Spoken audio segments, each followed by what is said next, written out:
আমাদের এই তরুণ প্রজন্মের একটি অংশকে কিছু কিছু মানুষ নিজের স্বার্থে ব্যবহার করার জন্য তাদেরকে বিভিন্ন নামে নামাঙ্কিত করছে। আমরা একজন আন্দোলনকারী, আর যদি বলতে হয় সমন্বয়ক, তাহলে এই 24-এর অভ্যুত্থানের প্রত্যেকেই এক একজন সমন্বয়ক।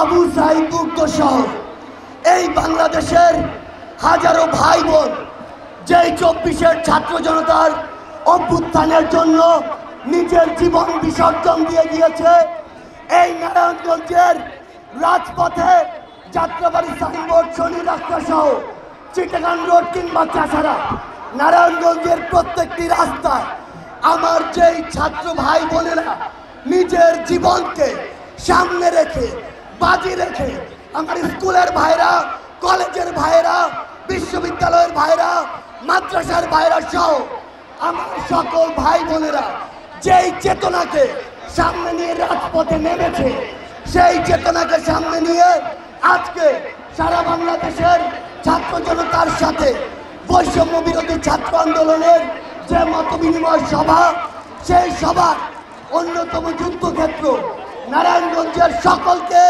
বৈষম্য বিরোধী ছাত্র আন্দোলনের পক্ষ থেকে জানাই সংগ্রামী শুভেচ্ছা। আমরা আমাদের এই ছাত্র জনতার হাতেই ভবিষ্যৎ বাংলাদেশ দেখতে চাই।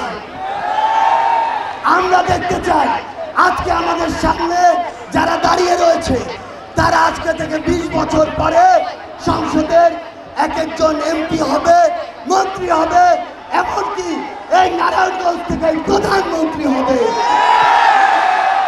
আমরা আপনাদেরকে আমাদের জায়গা থেকে স্পষ্ট করে বলে দিতে চাই, সুস্বাদু বাদাম, তিল আর স্বাস্থ্যকর গ্লুকোজ সব মিলিয়ে প্রাণ পিনাট বার, স্মার্ট কিছু খাও।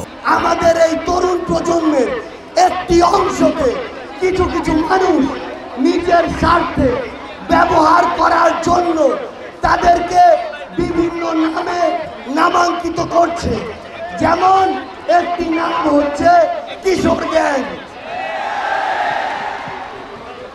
আমরা আমাদের জায়গা থেকে আপনাদেরকে স্পষ্ট করে বলি, আমাদের যে ভাইদেরকে কিশোর গ্যাং বলে অভিহিত করা হয়, তারা তো কিশোর, তাদের তো অভিজ্ঞতায়, জ্ঞানে কিংবা চিন্তায় সীমাবদ্ধতা রয়েছে বা থাকতে পারে, কিন্তু যাদেরকে বা যারা তাদেরকে ব্যবহার করছে তাদের তো উদ্দেশ্য স্পষ্ট, তারা আমার এই ছোট ভাই বোনদেরকে লাঠিয়াল বাহিনী হিসেবে ব্যবহার করতে চায়।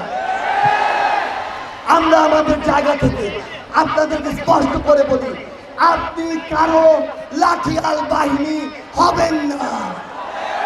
আপনি মেধা, যোগ্যতায়, শিক্ষায়, দক্ষতায় এমনভাবে নিজেকে গড়ে তুলুন যিনি নিজের উপরে স্বাবলম্বী হবেন, কোনো ভাইয়ের উপরে নয়। আমাদের জায়গা থেকে বর্তমান তরুণ প্রজন্মের প্রতি স্পষ্ট বার্তা, আজকে বৈষম্য বিরোধী আন্দোলনের আমরা একজন আন্দোলনকারী, আর যদি বলতে হয় সমন্বয়ক, তাহলে এই 24-এর অভ্যুত্থানের প্রত্যেকেই এক একজন সমন্বয়ক।